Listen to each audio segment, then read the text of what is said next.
జై తెలంగాణ, జై తెలంగాణ. అందరికీ నమస్కారం.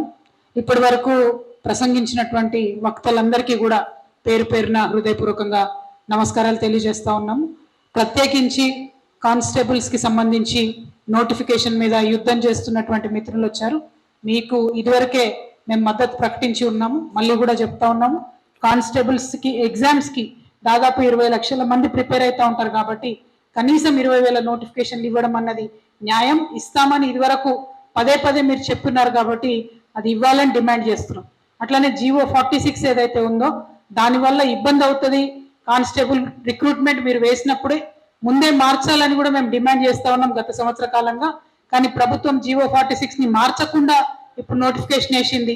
దానివల్ల ఏజ్ రిలాక్సేషన్ లో అన్ని ఇష్యూస్ లో కూడా ఇబ్బంది అవుతుంది కాబట్టి జీవో 46 మార్చి ఏజ్ రిలాక్సేషన్ ఏదైతే ఇది వరకు ఉండిందో దానికి రివర్ట్ అవ్వాలి, పెంచి ఇవ్వాలని కూడా డిమాండ్ చేస్తా ఉన్నాం. At the same time DSC రాస్తున్నటువంటి అభ్యర్థులు, ముఖ్యంగా ఆదివాసీలు, మా మైనారిటీ బిడ్డలు ఇక్కడ ఉన్నారు. సపరేట్ ఉర్దూ డిఎస్సి వేస్తామని చెప్పి పదే పదే చెప్పింది కాంగ్రెస్ ప్రభుత్వం. సపరేట్ ఆదివాసీ డిఎస్సి వేస్తామని చెప్పింది. కానీ 3 సంవత్సరాలు దగ్గర పడుతున్నా కూడా ఇంతవరకు కనీసం ఎంక్వైరీ కానీ దాని మీద ఏమాత్రం కూడా ఒక ఆలోచన కూడా ప్రభుత్వం చేయకపోవడం అన్నది దారుణం. అది చేయాలని కోరుతా ఉన్నాం. అదేవిధంగా తెలంగాణ రక్షణ సేన తరఫున ప్రతి ఆదివాసీ బిడ్డ కోసం, గిరిజన బిడ్డ కోసం గలమెత్తి తెలంగాణ జాగృతి సంస్థగా ఉన్నప్పటి నుంచే ఆదివాసీ వింగ్ సపరేట్ గా, ఎస్టీ వింగ్ సపరేట్ గా పెట్టి ఎవరి సమస్యలు వారి కూడా ఇండిపెండెంట్ గా మేము కొట్లాడుతూ ఉన్నటువంటి వాళ్ళం. అది జీవో 3 కావచ్చు, ఏదైతే సింగరేణిలో భూములు కోల్పోయినటువంటి ఆదివాసీ గిరిజన బిడ్డలు కావచ్చు, వారికి కొట్లాడి as a right hundreds of jobs సింగరేణిలో ఇప్పించినటువంటి వ్యక్తిగా నేను మీకు భరోసా ఇస్తా ఉన్నాను. ఖచ్చితంగా ఆదివాసీలకైనా గిరిజనులకైనా వారికి ఉండేటటువంటి కాన్స్టిట్యూషనల్ ప్రొటెక్షన్ ని వాటిని కాపాడుకుంటూ గౌరవించుకుంటూ ముందుకు వెళ్లాల్సిందే. ఎవరమైనా మీ పక్షాన మేము బలంగా నిలబడతామని కూడా ఈ సందర్భంగా తెలియజేస్తా ఉన్నాం. ఎట్ ద సేమ్ టైం ఇప్పుడు స్థానికత అంశం మీద మీకు ఒక మాట చెప్పాలి. ఇవాళ కోర్టు ఏదైతే స్థానికత అంశం మీద 4 సంవత్సరాలు ఉంటే చాలని చెప్పి తీర్పు ఇచ్చిందో, ఇదే కోర్టు ఒక 3-4 సంవత్సరాల కింద ఒక పాప ఆంధ్రప్రదేశ్ లో పెరిగినటువంటి అమ్మాయి ఇక్కడ నీట్ ఎగ్జామ్ క్వాలిఫై అయ్యి ఇక్కడ మెడికల్ ఎంట్రన్స్ కోసం వచ్చినప్పుడు ఆ అమ్మాయికి డినై చేయడం జరిగింది.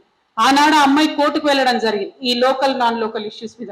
ఇవాళ ఏదైతే తీర్పు ఇచ్చినారో దానికి సంపూర్ణంగా విరుద్ధంగా 3-4 ఏళ్ల కింద తీర్పిచ్చారు. మరి కోర్ట్స్ కూడా ఏదైనా సిస్టమ్ ఉండాలి.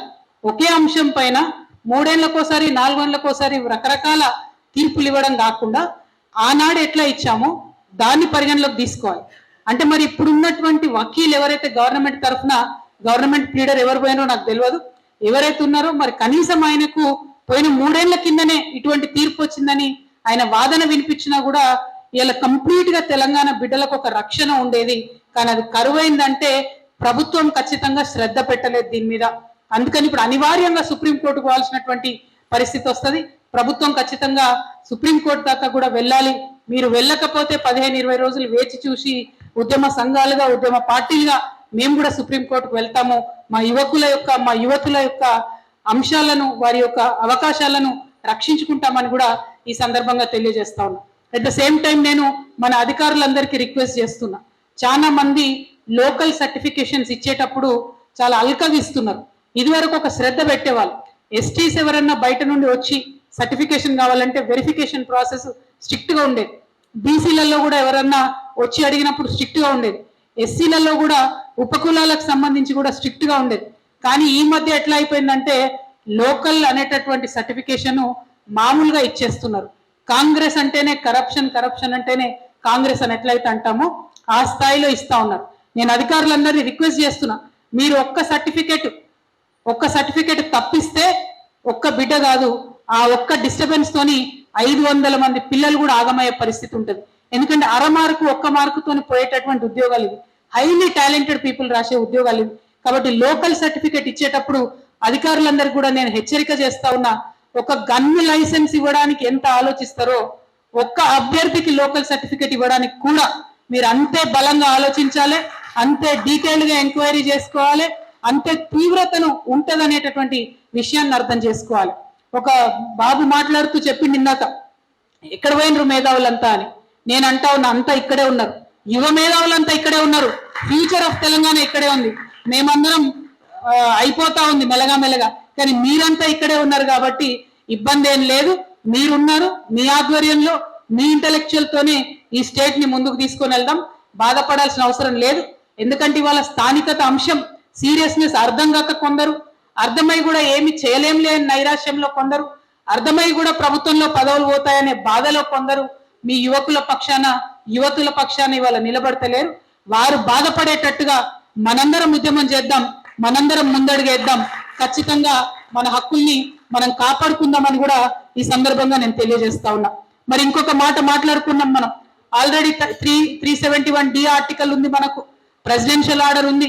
ఇవి ఉండంగా కూడా ఎట్లా దొంగదారులు వేసుకొని వేరే స్థానికేతర ఉద్యోగాలలోకి వస్తున్నారంటే కేవలం అది జీవో 29 వల్లనే. జీవో 55 మంచిగుండే, దాన్ని రద్దు చేసి జీవో 29 తీసుకొచ్చినప్పటి నుంచే ఫ్లడ్ గేట్స్ ఓపెన్ అయినట్టు అయిపోయినాయి.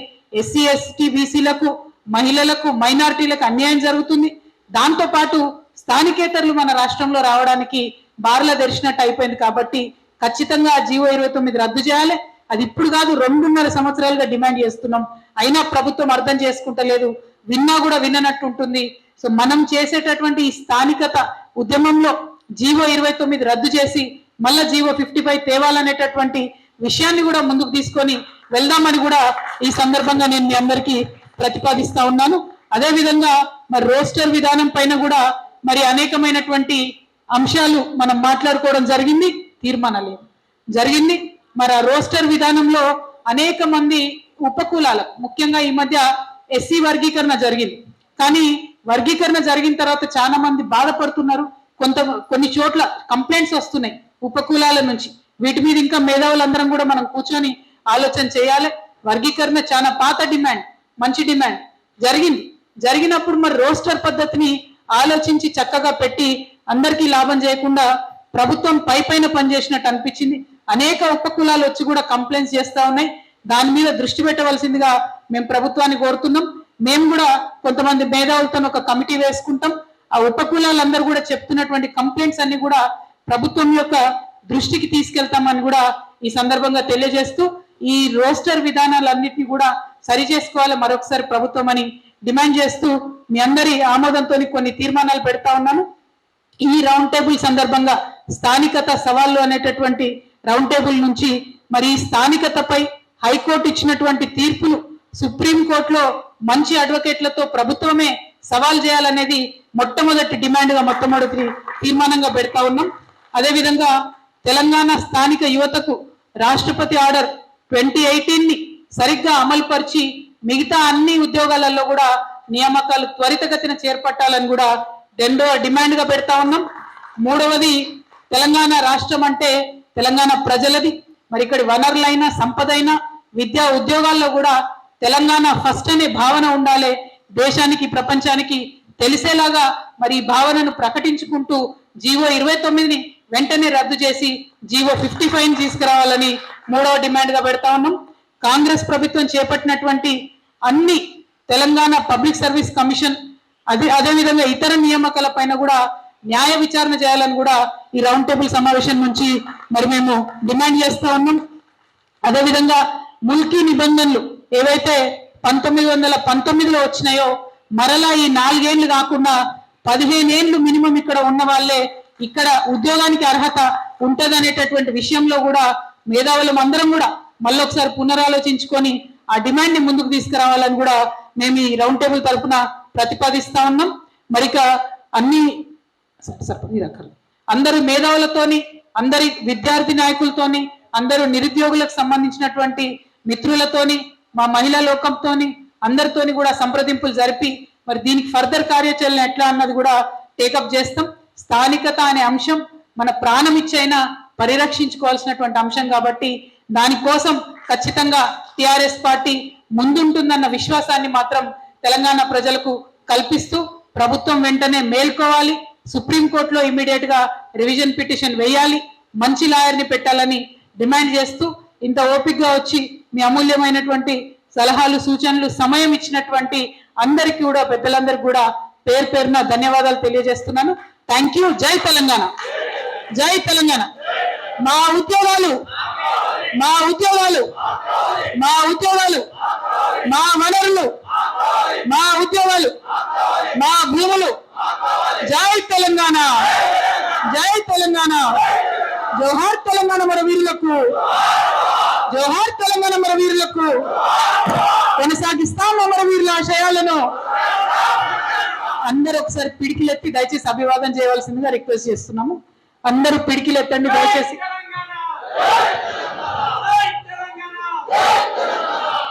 జోహార్ తెలంగాణ మన వీరులకు, జోహార్ తెలంగాణ మన వీరులకు. సాధిస్తాం అమరవీరులను మీ ఆశయాలను.